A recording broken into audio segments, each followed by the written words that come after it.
of guarding him than the longer guys. He's just so talented. And he's another guy that has the Kobe Michael mean streak. Right. And I love that about him as well. You know what's wild? Victor Wembanyama is doing things that haven't been seen from someone this young in decades.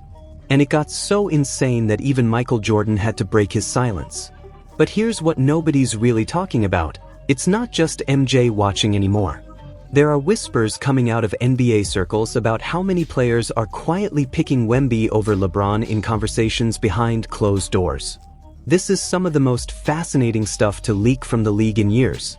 Let me tell you about something crazy that happened before Jordan ever said a word publicly about Wembanyama. There was this terrifying moment in March 2025 that could have ended everything. MJ was watching it all unfold from afar, and somehow, that moment made him think, yeah, this kid's different.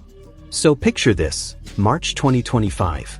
The Spurs are quietly putting together one of their most interesting seasons in years, and Wemby's the engine driving it all. He's already posting career numbers, everything's clicking. Then boom, out of nowhere, the news drops. Victor Wembanyama has been diagnosed with deep vein thrombosis in his right shoulder. If you don't know what DVT is, let me explain why the entire Spurs organization went into panic mode. It's a blood clot condition, and while that might sound manageable, this is the exact same injury that ended Yao Ming's career.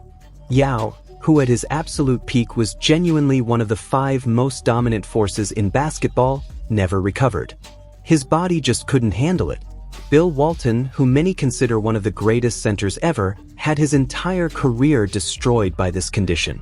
So when Wemby got hit with that diagnosis at just 21 years old, the conversation immediately shifted from basketball to whether this kid would ever be the same player again. But what happened next is genuinely insane. The Spurs didn't mess around. They brought in NASA. Like actual NASA human performance research protocols. The same recovery systems they use for astronauts returning from space. They applied that exact technology to Wemby's recovery. On top of that, they had him doing these incredibly specific toe strengthening and circulation exercises designed to reroute blood flow pressure away from the clot zone without killing his athleticism.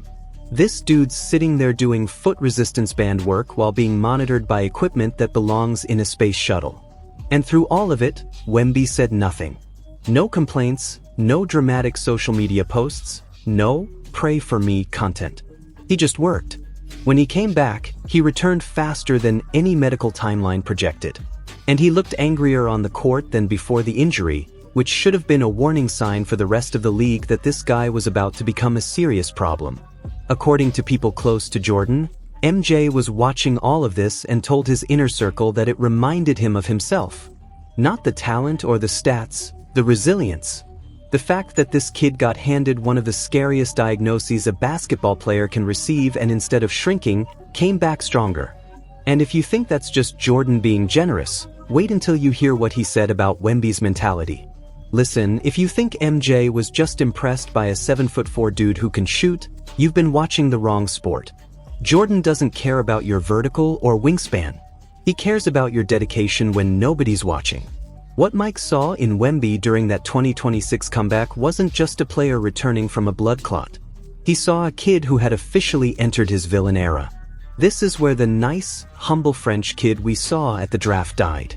Jordan knows exactly what it feels like to have the world bet against you. When he came back in '95 after baseball, people said he'd lost a step, that the game had passed him by.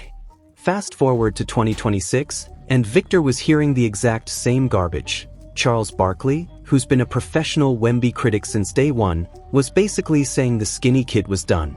Chuck went on record saying Wemby couldn't be the face of the league because he was too fragile. He even used that 2025 DVT scare to say, "I told you so," to the world. But here's the twist. Jordan actually called Chuck, picked up the phone and told him he was dead wrong. Because Jordan didn't just see a medical recovery, he saw a kid who had found his personal bad boy Pistons. For MJ, it was Lame Bear and Mahorn trying to take his head off. For Victor, it's every analyst who called him a project. Jordan told people that Victor now plays to destroy, not to make friends. If you watch his recent games, you know that kid is back for revenge. And how he prepared for that revenge. It's genuinely some movie villain stuff. While the rest of the league was on vacation during the 2025 offseason, Wemby went into what people are calling his warrior monk phase. He basically vanished. In June 2025, he traveled to the Shaolin temple in Hunan, China. Photos went viral of a bald-headed Wembanyama meditating with monks. But it wasn't just for the aesthetic. He was doing a 10,000 kicks per day kung fu regimen. The same training Bruce Lee went through. Why kung fu? At 7'4", his greatest enemy isn't a defender, it's gravity. He spent 10 days mastering the Shaolin 13 fist form to learn how to generate force from his core and control the mechanics of his own limbs. He wanted to strike and recover faster than any human could at that size. But that's not even the craziest part. He went back to France and started doing something called lightning chess. Trainers would put him through high-intensity cardio, and the second he stopped, while his heart rate was pushing 190 beats per minute, they'd shove a chessboard in front of him. He had to play speed chess in a state of complete physical exhaustion. But to train his brain to process the game in altered reality. He wasn't just training muscles, he was training his brain to keep working long after everyone else is tired and can't function. This is the same obsession MJ had. Remember the Breakfast Club? How Jordan used to train at 5 in the morning just to make sure he was physically and mentally superior to everyone. Victor took that 90s obsession and upgraded it with modern neuroscience. And the result? The shrug isn't just an MJ thing anymore. Throughout the 2025-26 season, we started seeing Victor hit these impossible game winners, shots that should be physically unblockable, and he wouldn't even crack a smile. No chest beating, no yelling at the crowd. He'd just turn around and walk off with this cold-blooded look that made even older players uncomfortable. That's MJ-level composure.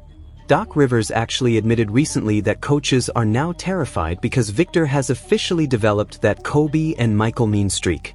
When I say this dude is a beast, I'm not talking about potential or future star hype. I'm talking about a resume that even some legends don't have.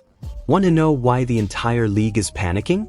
As of April this year, Victor Wembanyama officially joined Michael Jordan, and literally only Michael Jordan, as the only two players to hit 3,000 points, 500 assists, and 100 blocks in their first 135 games. Even LeBron didn't have that. This year, Wemby didn't just win Defensive Player of the Year. He became the youngest ever to do it and the first ever unanimous winner.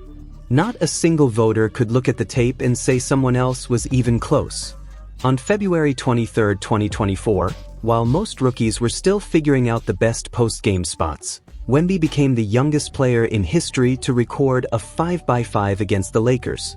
5 points, 5 rebounds, 5 assists, 5 steals, and 5 blocks. The ultimate, I can do everything better than you, stat line. He finished his rookie season as the only player ever to hit 1,500 points, 250 blocks, and 100 threes in a single season. It's like someone took prime Hakeem Olajuwon, gave him Kevin Durant's jumper, and told him he wasn't allowed to lose. His player efficiency rating sits at 23.1, the third best start in history since Wilt Chamberlain. When Wemby's on the floor, opponents' rim frequency drops by 20%. 1 out of every 5 times a team wants to drive, they see that 8-foot frame and literally change their minds. In 2026, shooting percentages at the rim dropped by nearly 25% just because he's standing in the paint. He doesn't even have to jump. Professional NBA scorers are suddenly forgetting how to do layups. It's that MJ-level psychological warfare. You're not playing against a defender, you're playing against the fear of getting embarrassed on national TV. Usually with big guys, you just hack them and hope they miss free throws. Not this guy. He's shooting 82% from the stripe and 35% from deep. If you leave him open, it's 3 points. If you close out too hard, he's putting the ball on the floor and dunking. There's literally no right way to guard him. The legends aren't even trying to hide their shock anymore. Giannis went on record saying he's never seen anything like him.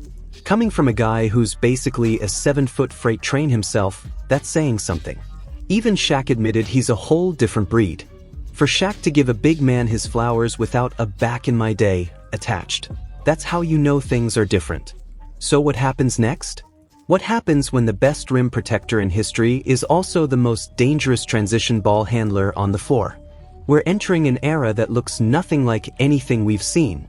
That new look in his eyes isn't going away because he isn't here to make friends. He isn't here to sell shoes. And he definitely isn't here to follow in anyone's footsteps.